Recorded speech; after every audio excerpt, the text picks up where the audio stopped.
If you can turn your cameras on if you can and if you want to. Otherwise, don't worry if you don't want to. Totally fine for you to be cameraless or faceless for this session.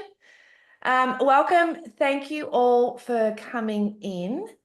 I'm just letting people in as I'm talking. But for those of you who don't know, I'm Kylie Tyrrell and I am the founder of Interiors Insider. Today we have a three-panel bit of a workshop happening about career changing into the interior design industry. So I'm going to introduce you to the ladies one at a time for them just to say a quick hello, and then we're going to jump straight into asking them questions, okay? So we don't actually fluff around here, we get into action. Thank you for turning up live. If you're watching the recording, we would love to hear what you think of this as well, okay? So let us know if you're watching the recording later on. I'll just make sure that you're all muted, except for our speakers, and we're going to jump in. Just a little bit of housekeeping. If you've got to go during it, it is being recorded. If you've got a question, I'd love you to leave it till the end. Unless it's something really pressing and it needs to come out at this moment, you can raise your hand with a little icon down the bottom. It says raise hand, and I might be able to see you pop up then. So without further ado, I'm introducing Jade Marie Design. Jade has been in Interiors Insider for, I'm going to say 2 or 3 years. 2. Yeah. 2, yeah, okay. And Jade career changed into interior design, so we'll hear a little bit about her story. So welcome, Jade. We also have Rebecca Kennedy. And actually, ladies, I'll get you, the three of you, as I introduce you, to pop your Instagram handle into the chat so the girls can go and the men, whoever's in the audience, can actually go and give you a follow. So yes, introducing Rebecca Kennedy, who has got Style Her. Is it? No. Style by Her. Style by Her, yes. So Beck has been in Interiors Insider for probably the shortest time out of both of you, three of you ladies, but is making huge impact. So I'm really excited for you all to hear Beck's story. So welcome, Beck. Thank you. And then we also have Rosie Bolland, who is joining us. Rosie has just recently gone out on her own after working at some pretty big firms, and is here to tell a bit of her story about going out on her own and also career changing into interior design as well. So we have a real mixture on the panel today, which is really super, super interesting. Okay, and super interesting to hear their stories. So this can be, if you've got a question, it will be amazing if you note it down or something so you don't forget, because this is your opportunity to ask these ladies anything that you want to know about the industry, about moving faster in the industry, and, you know, maybe some tips and tricks on how you can do that as well, okay? If you're in Interiors Insider, I can already see a couple of you in here that are already in the program. Hi, guys. Welcome. Special welcome to you. This is going to be a really fun hour or so of us talking. The time will go fast, and I'll try and keep you all on track as much as I can, okay? So I've got a list of questions that I've wanted to roll out, and I'm going to start with Jade. Jade, what is your business? And I know you've just popped it in the chat. And how long has it been going? So my business is Jade Marie Design, and I generally just do decorating and styling. I do consultations to help people to understand their space and their function. And the business has roughly been like sort of, I suppose, fully fledged for about 1.5 years. I think I started about 6 months beforehand when I was sort of with Kylie trying to figure out what to do first, and find my feet. And then about 6 months into the mentorship, I sort of fully launched, and here we are almost 1.5 years later. Yeah, and just a quick bit of a rundown. The business is based in regional Victoria. Regional New South Wales. I'm on the Albury-Wodonga border, so yeah, Yes, away from a big city. Yes, so that's a really interesting story too. So, okay, thank you so much, Jade. Beck, what about you? So I'm based in the Sutherland Shire. I'm a stylist, so I'm the creative director of Style by Her. So we style homes for sale. So working with real estate agents to prepare these homes for sale. The business was established probably in March 2024 and officially started trading on the 1st of July this year. So just over a little 4 months. Yes, that's been really quick, hasn't it? Yeah. Yeah, excited to hear more of that story too. And Rosie, tell me, how long have you been going? So, And the business name, sorry. yeah, as you touched on, I've recently been working more so in studios. So I've been working for Bruce Henderson Interiors for the last 5.5 years. I've recently had a baby, so I've been on maternity leave for 6 months now. And during that time, I have decided to leave my job at the studio and start my own business. Yeah, So wow. really only up and going within the last kind of couple of months, I'd say, and just working on, yeah, getting the business established. Yeah. And so prior to that, you had sort of planted this seed, hadn't you? That maybe prior to going on maternity leave or having the baby, that you were Yeah, going to see maybe, okay, I might go out on my own. I'm going to have a bit of a feel for it. And I'm going to get set yeah, up yeah. before the baby. I guess it was my gut feeling that I probably wouldn't be returning to the studio that I was working at. So when I found out that I was pregnant, I actually saw Kylie popping up on Instagram, Interiors Insider, the mentorship. So at that point, I think I was about 4 months pregnant. So I thought that Okay. that was my sign from the universe that it was time to take matters into my own hands. Did the mentorship, which kind of really built my, I guess, confidence in knowing that I could do this, to Yes. start to make that transition over once I'd had the baby. So it's so interesting that confidence will become a really big hot topic here. You'll hear this probably spoken a lot about today. And just a quick question on that, Rosie. How old were you when you career changed into interior design? Does everyone mind talking about that, by the way? I should probably ask that. No, that's How fine. old were you? So I actually started studying interior design straight out of high school. I went to TAFE. Yeah. But during that time, fresh out of high school, I wanted to study, travel, work. So I decided to leave probably about 6 months in and get everything else, I guess, get everything else kind of done. So Yeah. I worked multiple jobs. I moved to the UK, met my now husband, worked in retail and established probably majority of my work was within the hospitality industry. Yeah. When I came back from the UK, I was a little bit unsure of what I should be doing. That was about 28 years old. And one of my best friends just said, "Didn't you start studying interior design when you finished high school?" I was like, "Yeah, I did actually." And I still really had a love for it. So that's when I decided to go back to it. So I guess it was kind of 10 years later that I Yeah. went back to study as a mature age student while I was working Okay. evenings. Yeah. Yeah, amazing. Okay, and we'll hear a little bit about when you came out, how you got your first job. Mhm. And for those who don't know, Rosie recently worked on the Skinny Dog refurb, Yeah. getting that all done, the Skinny Dog Hotel in Melbourne. So you can go and check them out on Insta. And she also has worked with David Hicks. So she has some really insightful things about working with some great, well-known interior designers in the design world. Okay, Jade, how old were you when you transitioned? I was about 37 when I Okay. decided. So it Yeah. was just after, well, midway through COVID that Okay. I was And what were like, you doing before that? I was a flight attendant for 8 Yeah. years, Yes. um, Okay. and a hairdresser before that. So Okay. Also a creative side, yeah. still a creative, and then I always thought I wanted to be a flight attendant at one stage. I thought my daughter was going to be one, but she's not. Yeah, so that's amazing. So 37, was it? yeah, about 37 I was. Yeah, okay. So for those of you who don't know, the average age is about 37, 38, around that late 30s.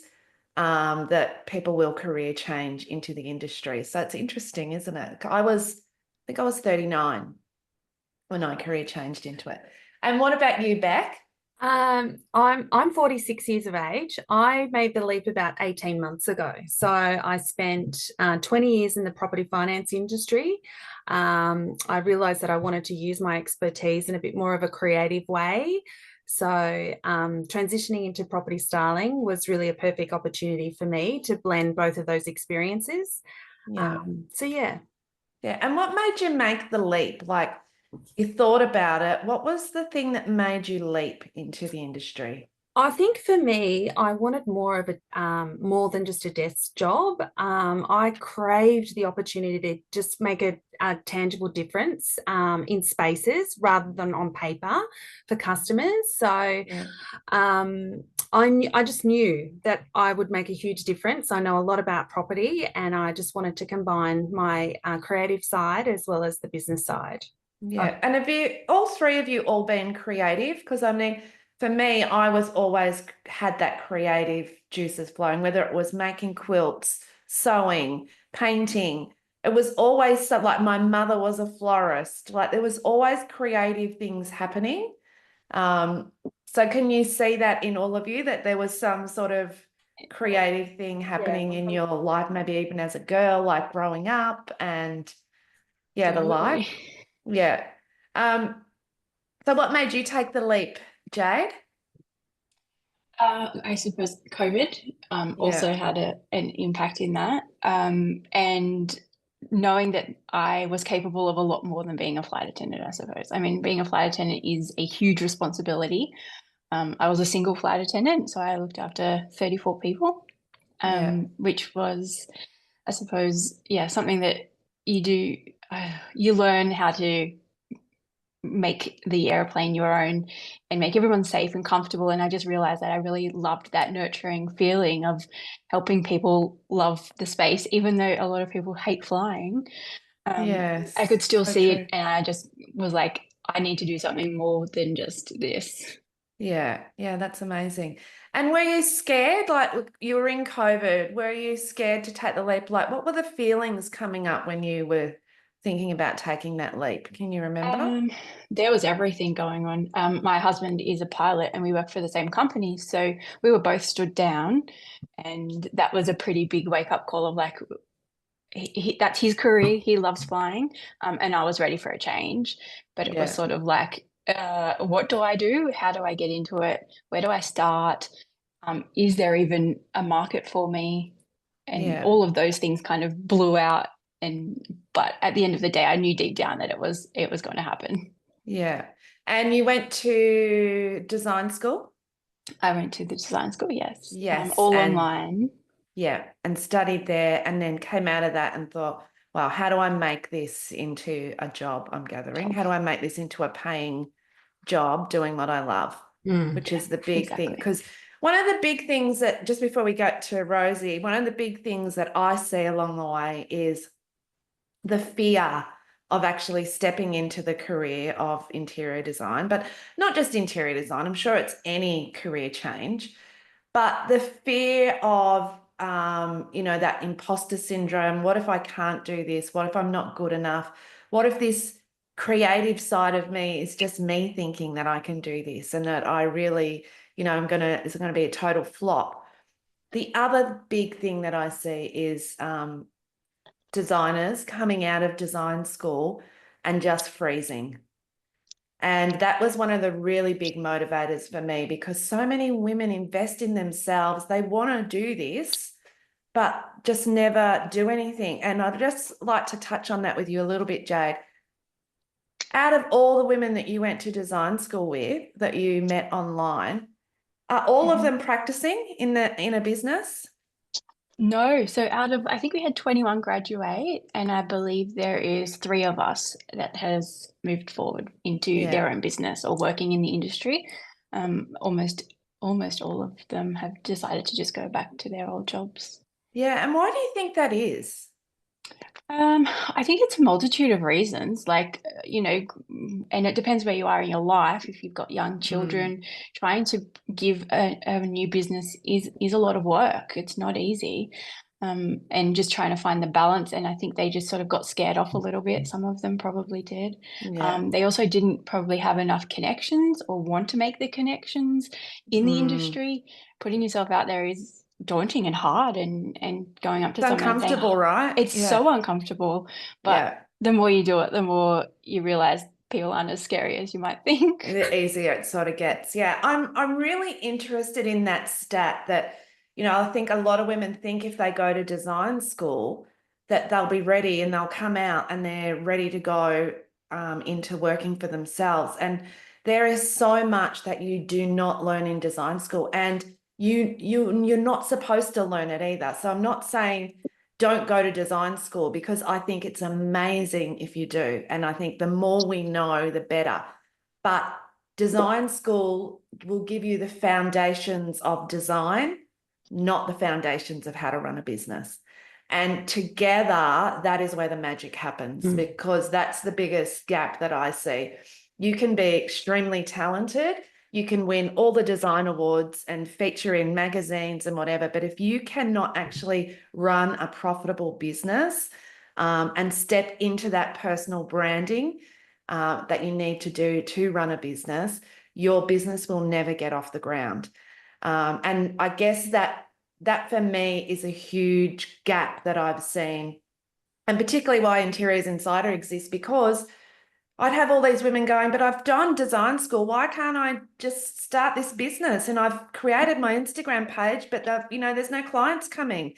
Or I've done the website and there's still no one's coming to me. I can't get any clients. And I know that because I was also doing that. I transitioned out of, I went to design school, never finished, but I soon realized that my marketing and business background is what actually made my business successful. Obviously, you've got to know what you're doing in terms of design and being creative, but that was the missing link that I think is often not spoken about. And I know, Rosie, you had that too, and you actually wrote a beautiful review once for me that you said, you can work in some amazing design firms and you can know the industry inside and out, but if you don't know how to run a business or set it up, then it's never going to work. So what made you take the leap, I guess, and what were you feeling when you took that leap? Yeah, I guess, just touching on that. When I finished studying, I never had that inkling to start my own business, because exactly as you just said, I really felt like, the foundation was there, but I didn't know anywhere near enough about the industry, or even how to, put a documentation package together from scratch. Yeah. Isn't that so amazing that you don't learn that in school, how to put the documentation together? Like, I know that too. 10 years in, I'm like, what is the actual status quo here? What does this document even look like that everyone's talking about? I think that,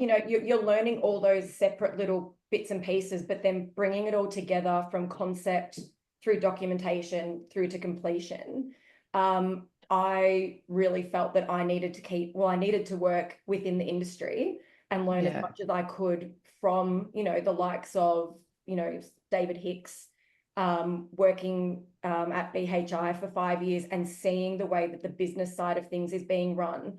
The contacts, the networking, working with builders, working with developers, like, you're not taught any of that.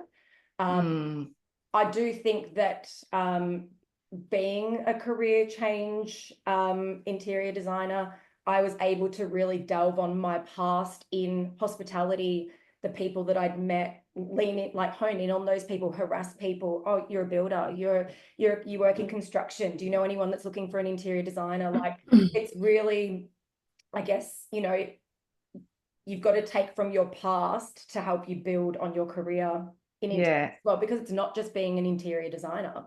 No. It's an interior designer. You have to be, there's a bigger part of, the picture there as well. Yeah. I think with the three of you, there's a trait in common, and I think all three of you are great relationship builders. And that is, you know, and I'd love to chat to you about this, Beck, but how important do you think that relationship building, making those connections has been to getting, you know, where your business is right now? Oh, it's been huge. So I think for me, one of the biggest learnings was, and probably the biggest challenge was the community, right? So Yeah. it's such a closed industry. I couldn't get a job in the industry. I'd applied for so many opportunities. I was getting no callbacks, nothing.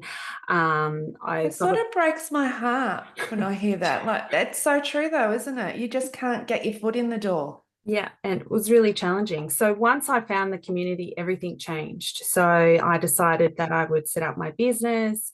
I had a clear roadmap and a clear structure on the process to follow. And for me, that's the biggest lesson. So building the relationships in the industry is key. I met a beautiful lady through the network, Mandy Murray, from the local stylist in Melbourne. She was Oh, amazing. yes. Yes. Mandy's a big advocate in our Yeah. industry. She's so good. And you know, she spent so much time with me over Zoom. She helped me put my first job together. Lisa Tonkin, who's another member of the group, also worked with Yes. me on the job. So my thing would be connect with the community, connect with like-minded industry members, because what we find is we all want everyone to win, right? Yeah. So that Yeah. would be my biggest learning.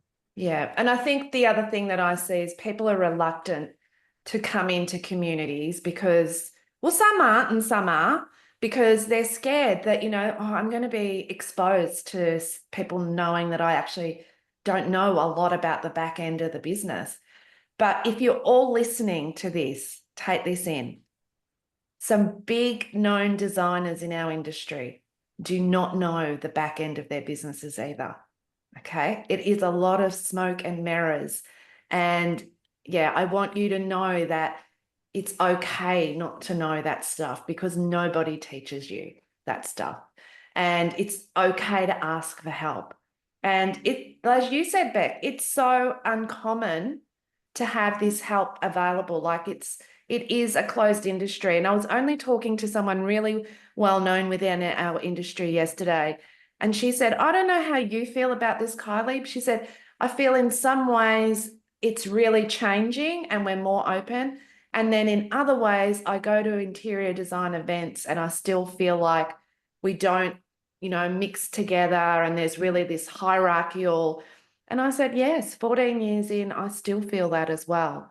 So doesn't matter how long you've been in the industry, that is still a thing.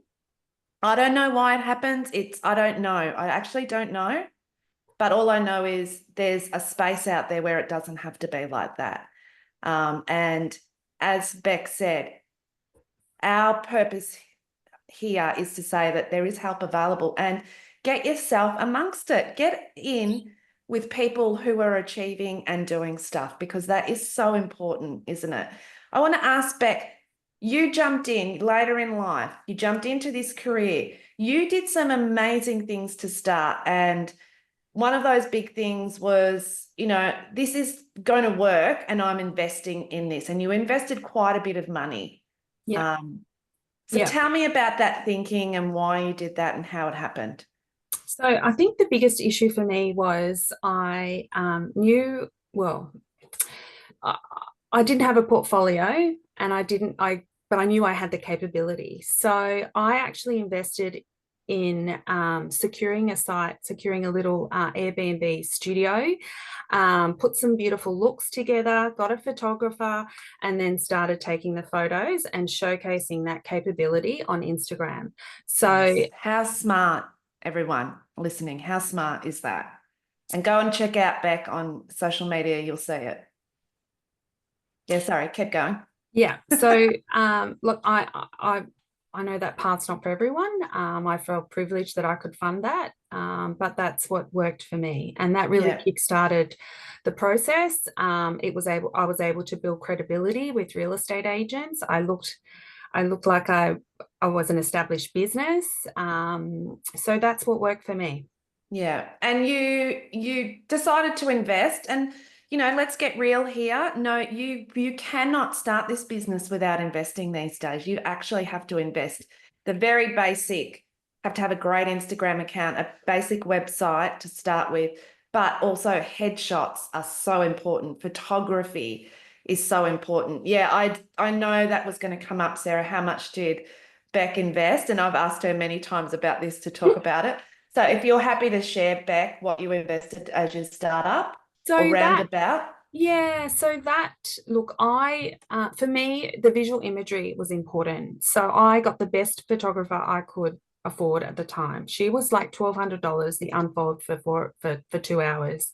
I also invested in it was $800 to secure the Airbnb studio, and I only had it for 4 hours. I hired the props from Huntley and Co, who were amazing. That probably cost me about $1,000. And then I also had some amazing UCG creators with me to take all the content. It was a very busy, fast day, Yeah. but I feel like it was so worthwhile. Yeah. Yeah. And just user-generated content, UGC. So doing videos, B-roll footage, really huge. So that's all the behind the scenes, a bit short form video, which is huge on social media right now. So we need to be using that, need to be investing in B-roll. You'll see on my feed, I invest a lot in B-roll. Because short form video is where it's at, right now. That's where it's at in the industry. People want to consume information quickly. They want to be entertained. And how do you stand out? Like, the biggest thing that I love about Beck's journey is that she's been able to come in as a mature, I was going to say mature age student, as an older career change woman, but make impact really quickly. And some people I see come in, they just look the same as everybody else. So do yourself a favor, go and check out Beck's feed, go and check out her Instagram and her website. The other thing that I think is really worth mentioning in that is there is no business these days that can't survive without startup costs. We're not bricks and mortar. We don't have to invest in stock. We don't have to invest in a fit out. So in actual terms of starting a business, it's relatively low cost. Okay, like if you take all of that into account, the best known photographer, so Beck's in Sydney, the best known photographer cost her $1,800 for 4 hours. Like, that is phenomenal. That's not a big cost, really, when you think about it. So that I think in itself is absolutely amazing. Tell us a little bit, or tell the people listening, what do you think that's done for your business so far, quickly? Like, has it been able to get you straight on the map? Like you said, reputation, you've built. Yeah, absolutely. So reputation, credibility, we look legitimate. So when I do call the agents, I can, point them to the Instagram account, I can point them to the website, and we look like an established business. So I go to a lot of events and people think I've been operating for years. Yes. But that's not the case. I've only just started, and I've got a long way to go. 4 months in, you said. 4 months in, everyone, 4 months. Yeah. Yeah. And what's your strategy in terms of marketing? Where are you marketing? Where are you finding the most traction coming from? So for us, it's about having, so we'll over the next sort of December and January, we'll run some Facebook ads and Meta ads, again, just to sort of get people into our lead generation system. Yeah. We'll do that. We've obviously got some new branding that's dropping, and some new videos that are dropping around December. And that's quite strategic because people are looking at their phones during that period. Yes, so good. Love that. Yes. Yeah, that's amazing. So in summary, you've been able to get credibility fast, you've been able to get traction, and most importantly, Beck is busy. She's got lots of work on. Yeah. Okay, so that's really important too. Now, the other thing I want to tell you is lots of work doesn't mean busy doesn't always mean the right thing for you either. So, your idea of success, you have to work on what is your idea of success. to start with, and everyone's going to have a different idea of success because, you know, like Rosie's got a new baby, Jade's, you know, moving, she's in a regional spot, so her strategy is going to be different, which I would love to chat to you about, Jade, your strategy for being in regional New South Wales. What, like, I know what you've been doing, but tell the audience, what have you been doing to actually get your name out there apart from wearing your tops and your hats and your branding? Like, what have you done to get yourself out there? It has been a wild little roller coaster ride, but it has been getting off your butt and getting into town, going and meeting people, going to networking events, becoming members of different community groups, jumping on to coffee groups that go and have coffees every few And weeks. how do you feel about this? Like, this is uncomfortable Oh. stuff, right? It was extremely uncomfortable walking into a room full of majority women, Yeah.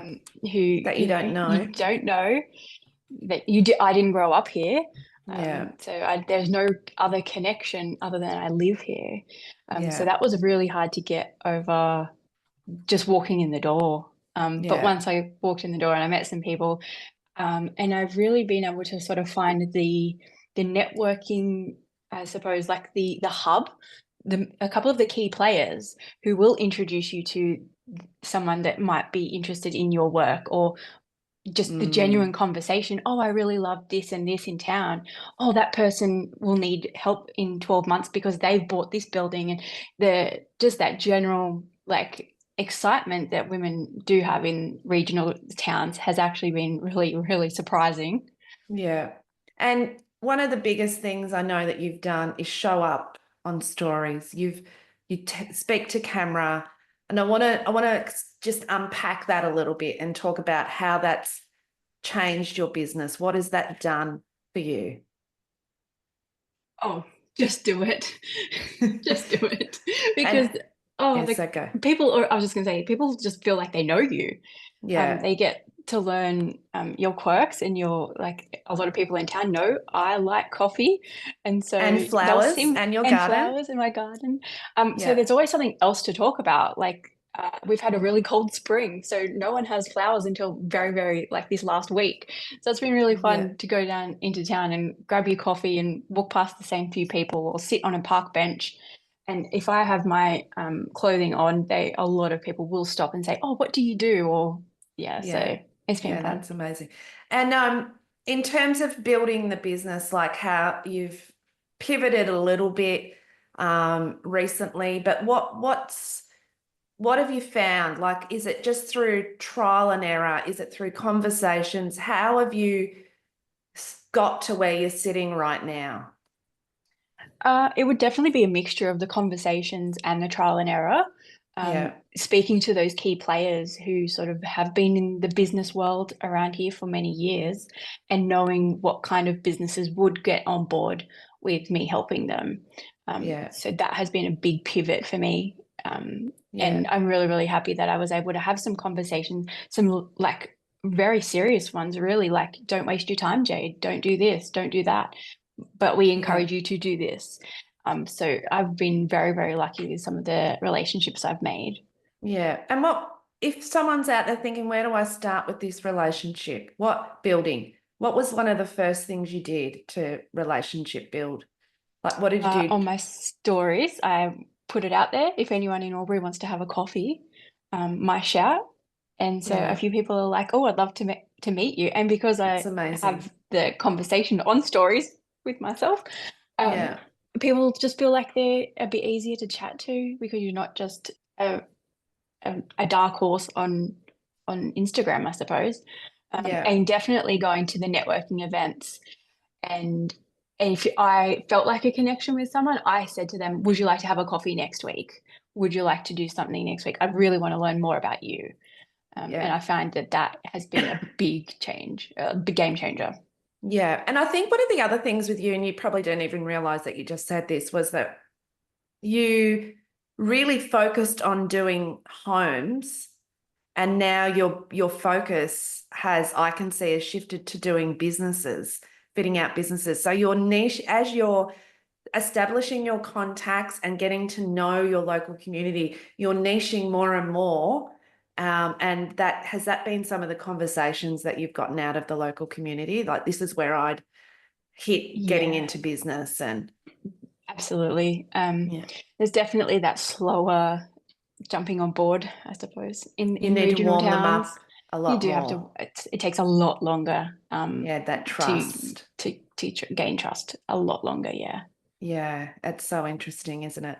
I was just, when you Yes. were saying that, I was just thinking to myself, I remember coming out of COVID and I did something in COVID. My husband spoke to me about this. I don't know why I did it, but we were coming out of COVID and I had the business Gold Chalk. And I remember going to the local coffee shop and saying to her, the first 100 coffees are on me for coming out of, well, not on me, we're on Gold Chalk.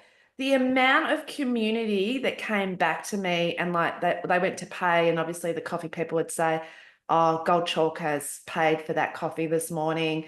I think it cost me $100 back then. I don't even know. It wouldn't even cost the cost of an ad or something, but it got such a big, like, if you give to your local community, it actually comes back to you tenfold.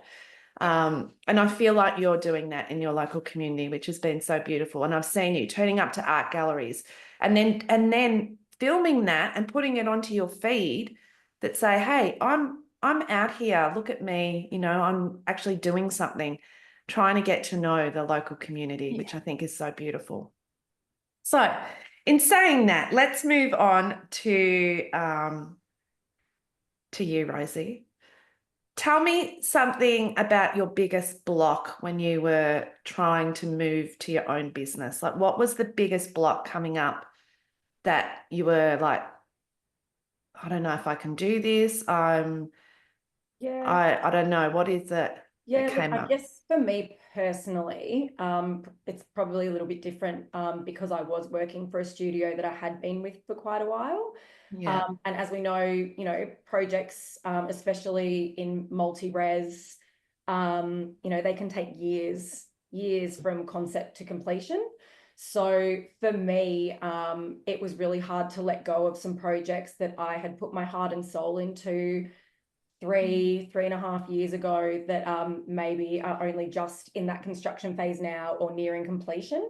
Yeah. And the other hard part for you too, isn't it, is that you can't actually go and put all these projects on your feed as your work because you've got these clauses with working. Right. Yes. So I kind of wanted to touch on that as well, because I guess at the moment, my Instagram is looking a little bit more like a personal inspiration page. So I'm kind of holding back on really posting too much at the moment until I start working on that back end. Unfortunately, a lot of the work that I have done over the last 5 or so years, I'm not actually allowed to share, even though it is my work.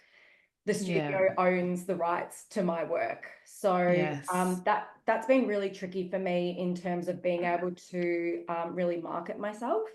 So I guess now, I'm just trying to come up with a bit of a strategy on how I can go about making my page more professional without just sharing other people's work. So I guess at the moment for me, that's kind of working on some renders in the background that I can at least get some projects on that are up and coming, starting to photograph my own kind of styling images and things like that. That's where I'm just finding it a little bit tricky at the moment. It's hard, isn't it? Physical work. Yes. And yeah, it is kind of heartbreaking as well, because that's what I have to show and I can't share it.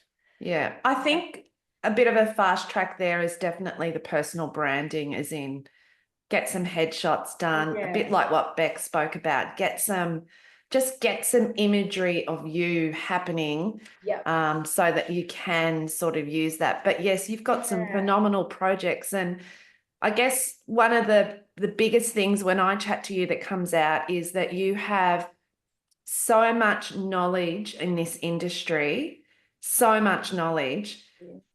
But one of the biggest things for you was your confidence, was just like, can I do this on my own? And I'm like, What do you mean, can you? You already are doing it. Like It's that imposter syndrome that kicks in, isn't it? I just remember when you told me with all the people you worked with, I was just like, oh my gosh, this woman is absolutely phenomenal. And yeah, you're so humble and you just, yeah, I wish you could post all those projects on your Thank you. feed. I think it's like you say though, you know, it's that marketing and that branding behind you that you can know the industry inside out. And I mean, we're still forever learning.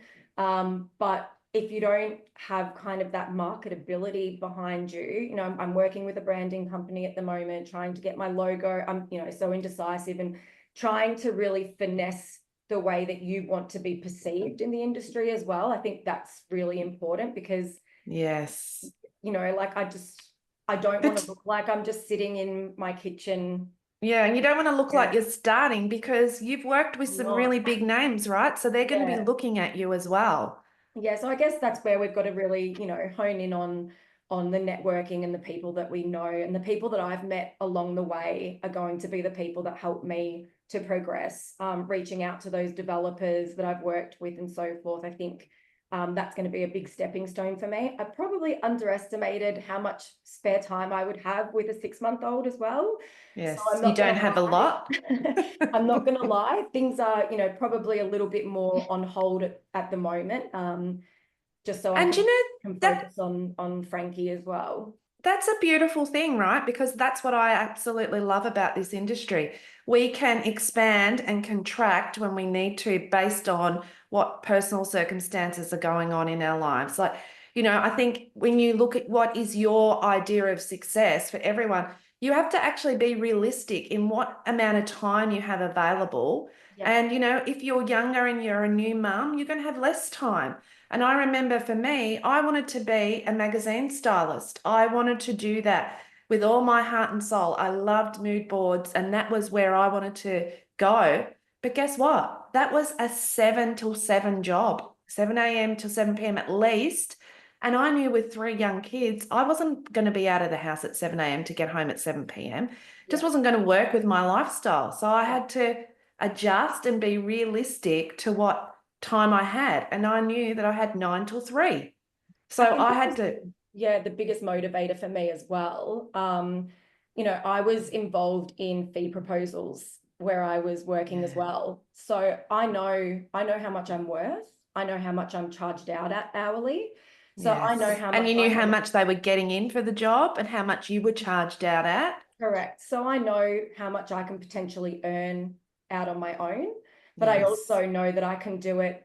I can be sitting in my bed doing my documentation at 1 o'clock in the morning if I need to get it across the line. I don't need to be traveling to South Yarra for an hour and a half some mornings. Yeah. An hour back, 9 till 5:30, which, you know, by the time you get home, it's 8 o'clock. I think, you know, in our industry, there's the flexibility to do it when my husband gets home from work, you know, like you can make it work for your life. We can be flexible. Yeah. And talk a little bit about that. You know, what's going on in those big design firms? You know, like, is it all amazing and they've all got their systems and process and their systems and processes in place, and you know, there's no one losing their bananas, and you know, what is it really like in there? It's those smokes and mirrors that you speak of. And I think we've touched on this before, Kylie. It's that you know, fake it till you make it. I honestly believe that everybody is faking it till they make it. It doesn't matter if you've been a director of a company for 40 odd years. People are making things up as they go.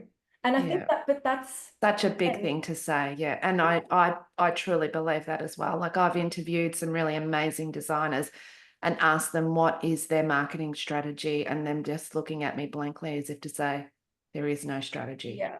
You know? I think the thing is though, sometimes it's case by case with the projects that you're working on, the people that you're working with. You know, if you want the job, or if you're trying to overquote so you don't get the job, or it could be a really fast-paced project compared to something that you've got a few years on. So I think you need to be able to you've got to be a bit of a chameleon as well. You've got to be able to adapt to who you're working with at that time. So I'm not saying that by not having those processes in place, you're doing something wrong. I think you've just got to be able to adjust the way that you work. Yes, it's so true. You need to be able to expand up when you Yeah. need to and lower, like you need to be able to relate to people on many different levels. Yeah. Yeah, and I It say, and wasn't I, like, oh, we're doing a fee proposal, here's the template that you do.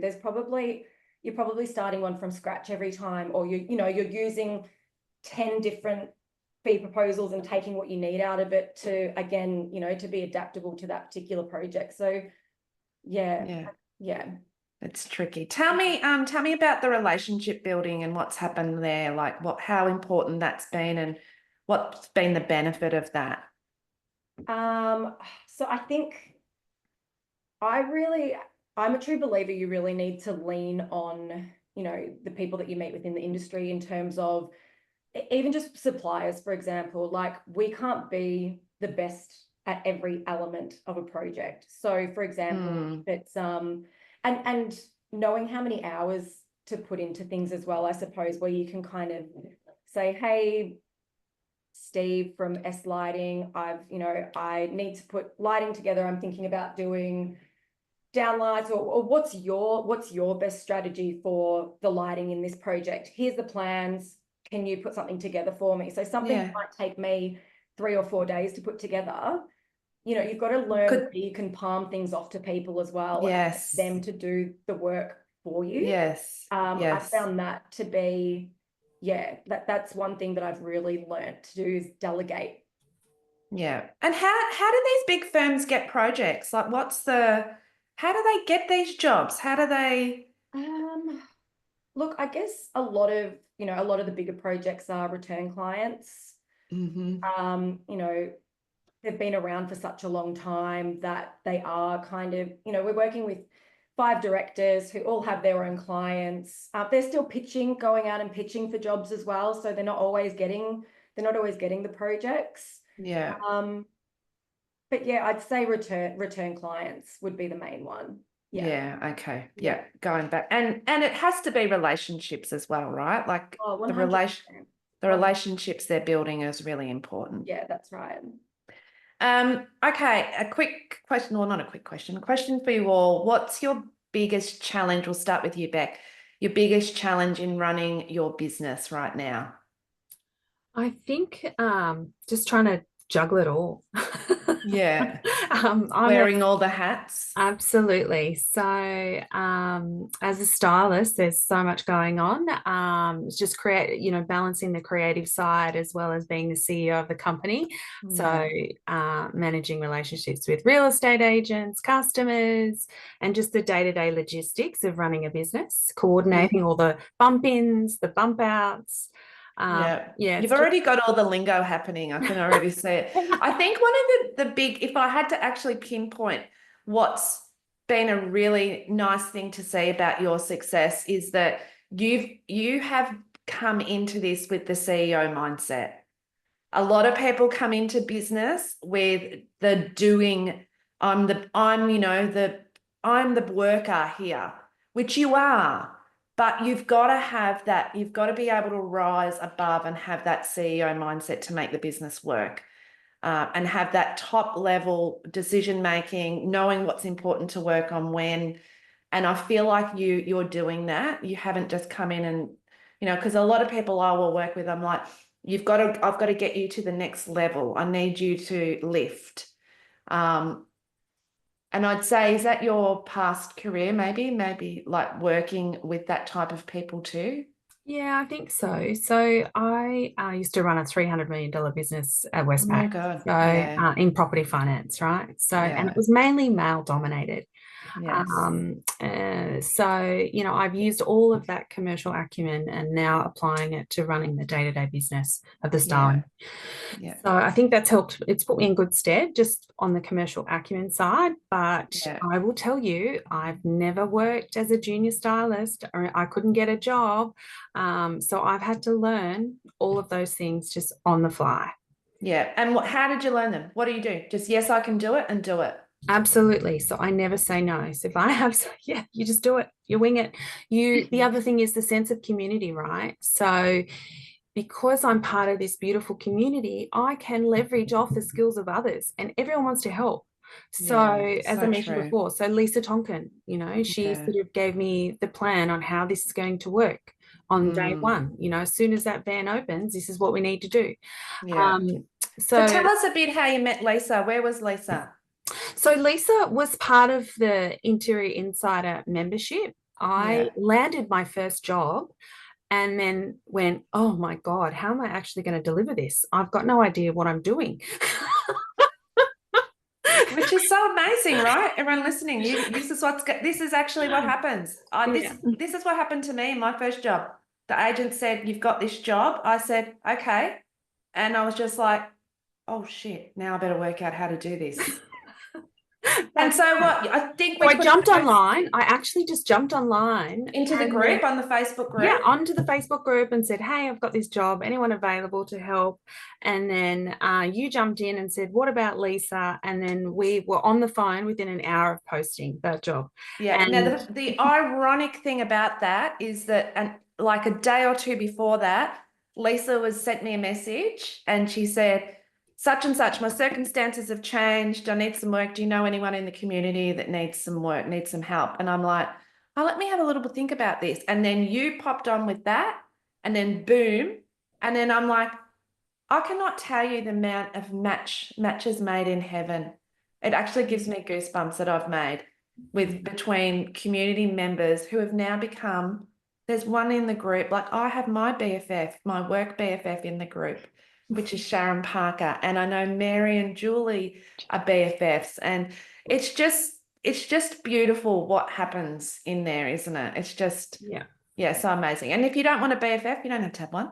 You don't need one, but it is beautiful. Like I know you, Rosie, and you too, Jade, both love the community and are actively, a part of the community, which is so helpful. And yeah, it is 100%, amazing. especially when you've been used to working in a studio. Like, I really love collaborating with people. I don't feel that, like you might have confidence, but it's still nice to be able to turn around and say to someone, hey, what do you think of this? Or what's your opinion? Should I go black or white? Or so Yeah. it's nice when you're working, quite isolated to have that community where you can reach out and ask people for help or their, opinions as well. I think it's really important. Yeah, and because, I don't know what it is, but is it something about women? We think we should know the answers to everything. And if we don't, we feel like we're not good enough. And we don't need to know the answers to everything. And we can't possibly know the answers to everything. So isn't it amazing to be able to go, shit, I've got this stock. What should I price this at? Or how should I, present this? Or what should I do here? And yeah, I think that's really is amazing. Wait a sec. So I just was asking that. Oh, yeah. So thank you for your biggest challenge, the juggle. Jade, what's your biggest challenge in business right now? Oh, right now is knowing where to spend my time. Yeah. And for the biggest return. For the best return and for the future. Like knowing that December and January, I also would like to pre-plan some things. We have, a busy life. But knowing those people will be on their phones and potentially business owners will be at home, not necessarily, and knowing that I can go into town and know there'll be certain people at certain times that there's like markets on or whatever, and just trying to be strategic in the slightly longer term, I suppose, but knowing where my time needs to be spent right now of like, I need to make this content for in 6 weeks, and just trying to juggle that at the moment. My time pie that I like to try and do is, sometimes a little bit too narrow on things that I probably should spend more time on. Yeah. I think both you and Beck mentioned something then, and now I've just lost my train of thought as I was looking at the chat. It'll come back to me. I'll think about it. It was something profound that you both mentioned. Rosie, what about you? What's your biggest challenge? I know what you're going to say. It doesn't even have to be in work space, but yeah, I'm just trying to find time. I'm just trying to find time at the moment. Just knowing where to start. I feel like I've got, there's quite a bit ahead of me in terms of building that brand. And I think it's always just knowing where the next project's coming from as well. Like I've been really lucky to have referrals from friends that work in the industry that, you know, may not have the capacity to take on a project. So they're, you know, sending them my way, and then hopefully that, you know, that word of mouth, but I know that's not enough. So I guess it's really just, yeah, I just really need to kind of get my website happening. Yeah, I've got a lot. I've got a Just lot to- to do, and then when I've got a spare 35 minutes, because that's how long she sleeps for, 4 times a day, it's like I'm cleaning the kitchen again. So Yeah, and but yeah. also enjoying this time. Like you're still in the community, you're enjoying this time with Yeah. Frankie, Yeah, but you're still keeping your finger a little bit in the pie that you Yeah. can. yeah. I think Just- that's something that I've just really realized. So I just finished a documentation package that's gone out for pricing.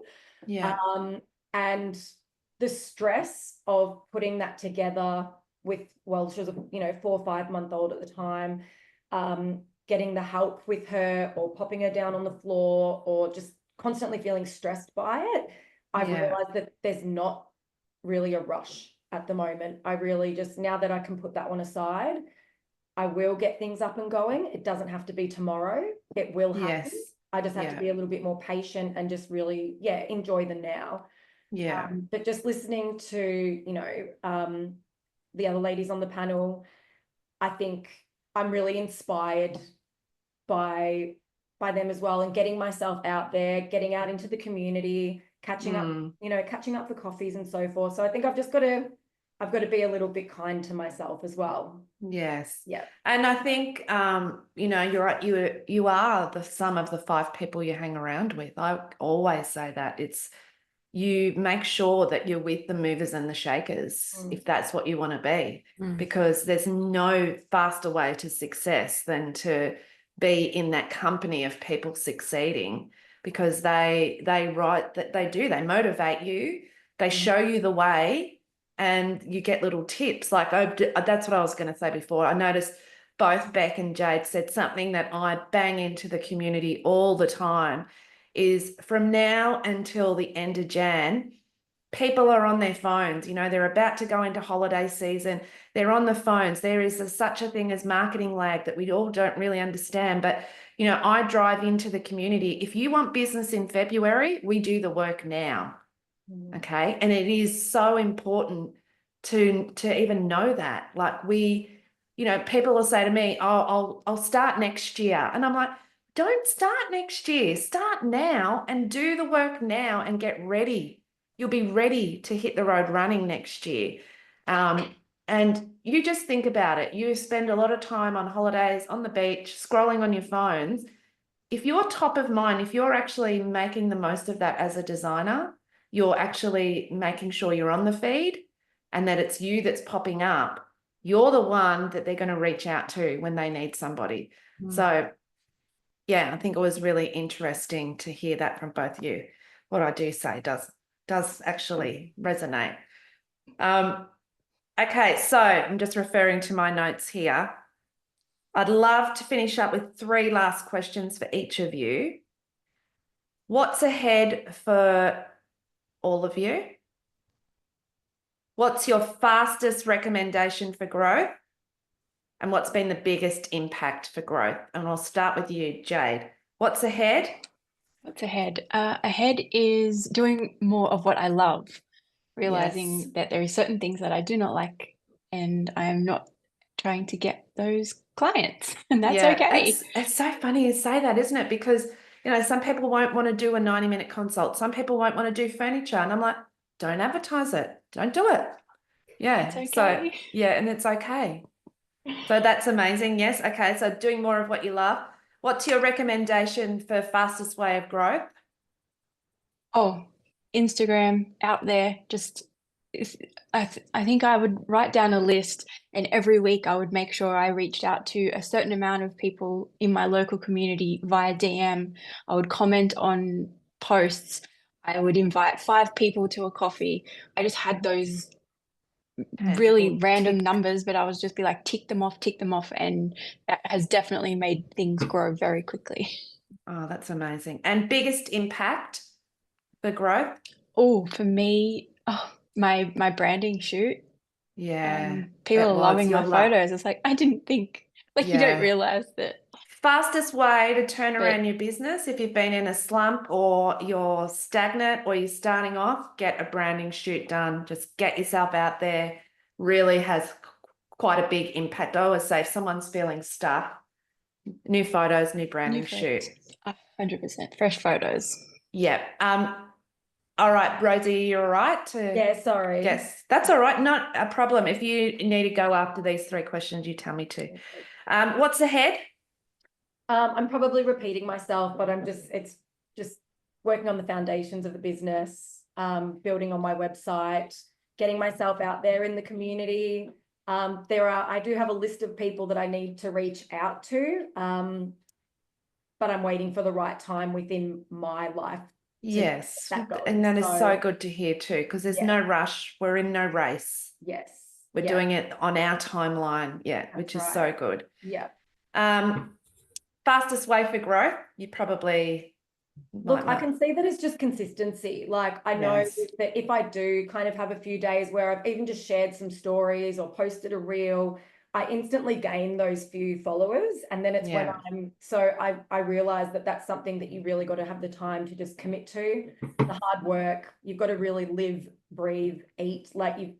It's got to be, it's got to be happening every day, which Yeah. at the moment it's probably not so much, but Yeah, and that's okay. But yeah, consistency is Yeah. a big thing, isn't yeah, it? yeah. And biggest, I suppose it's the same, biggest impact for growth will be. Well, I was going to say to get a mentor. All right. Yeah. Okay. Yeah. Yeah, that's a good Um, idea. Yeah. Surround yourself with, people that support you, that have always Yeah. got your back. I feel like, yeah, if you're surrounded by the right people, Kylie chatting with you, and, people that really back you and support you, I think is very important for growth. Yeah. And I think one of the beautiful things that I see about mentoring all of you, lady, and just having you as my friends and colleagues as well. I don't always like to say mentor because like some of you are just so you've actually more experience than what I am. But it's me being able to see your strengths and actually telling you, shining those out to you to go, you girls are absolutely amazing. Like there's not a lot of people that tell us we're good at what we do because we tell ourselves enough that we're not good enough. So I think it's really important to have people around you telling you that what you're doing is amazing and what you know is amazing, and then finding what your secret sauce is and then just, get it out into the world. Yeah, I've loved just seeing your journey, both you and Jade, Rosie, the 3 of you. I've loved seeing your journey. It makes me want to get all philosophical. But anyway, yes, thank you, Rosie. And if you've got to pop off, it's okay. Thank you. Beck, what about you? Last 3 questions. What's ahead? So we'll be launching the new year with our own furniture. So we're investing in furniture. At the moment, we're getting it through a third party. We're hiring it out third party. So we'll have our own furniture and our own logistics. So that's really exciting. Oh my God, that's big. Yeah. That's really big. And are you nervous about that? Or you're just like, let's go? Let's just do it. Yeah, let's just What are do you it. waiting for? Yeah. Yeah, you're right. You got one. I remember one of the girls telling me in the group, I said, how did you know it was going to work? She said, well, there was no other option. It had to work. We were both, her husband and her were in it. And she said, we were 100% in and had to work. So we just did whatever we needed to do to make it work. That's right. And I feel like you're like that too. You're like, this is just going to work. It has to. Yeah. And it doesn't mean that the things aren't going to work. It just means that you're resilient enough to, I don't know, flexible enough to move around and try something a little bit different and make it work. That's right. And I think one of the biggest things is you overthink things. So Yeah. start where you are and just move forward, right? Yeah. So if something goes wrong, just be flexible and deal with it. Yeah. So I think a lot of the problems are we just overthink things. Everything has to be perfect. Just jump in. Yeah. So And we're thinking about what if it doesn't work when it's what if it does work? that's right. Not if it doesn't, but what if it does? Fastest way to grow? For me, it's all through relationships. So building relationships with the real estate agents, the developers, and having a strong presence on Instagram is really important for me. Yeah, amazing. Yeah, Mhm. and it's been really good for you. Yeah. And biggest impact for growth? I think the thing is focus on your niche. So a lot of the times we can get distracted about what Yes. everyone else is doing. Don't worry Yes. about what everyone else is doing. Focus on yourself. So our niche is a coastal elevated aesthetic. Yeah. And once we get in the door and people see the service and what we offer, they tell everyone. Yeah. So word spreads. That's been the fastest way for me to grow, focusing Yeah. on my niche. Yeah, amazing. Well, you three have been absolutely amazing and really, really amazing that you shared and so open with what you shared as well. So I want to thank you three. I know that every time I ask anything of you all, you always say yes. I'm so lucky that we get to be able to do this. And I know the audience. So if you're in the audience, just give the girls a really big clap and a thank you for sharing all of their work details and their business growth journey with you all. And if you've got a question, now's your time to put it in the chat box. I don't know if there's any in there. We'll just have a quick look. But if anyone's got a question, you can come off mute if you like. Otherwise, we will end our session for today. Let me see. Thank you, ladies, so much. Got some big, thank yous out there. Yeah, it was fantastic. Yeah, and really inspiring. Look, today, I hope you did get inspired. And these ladies can show you, 2 years just getting out, 4 months. It's actually so possible and amazing. And this is real life. This is the reality of our industry. Okay. So if I can help you in any way, please reach out. And I'm sure, please go and give the girls a follow on Instagram. And yes, you can do the career change. And yes, there are so many women that do it. And yes, yes, do it. We've got one life. I think do it. I'm not going to say that it's going to be easy, but it's going to be so rewarding. Thank you all for coming today. My full gratitude to the three of you. I love you with all my heart, and I thank you so much for always supporting Interiors Insider. And I wish you three the most amazing business success as well. Thanks, Kylie. Thank you. Yes, and I know you're all going to be winners because yes, winners are grinners. Okay, ladies, thank you again. Thank you, everyone. And hopefully see you in the community somehow. Okay, bye. Reach out if you need some help. Bye. Thank you, girls.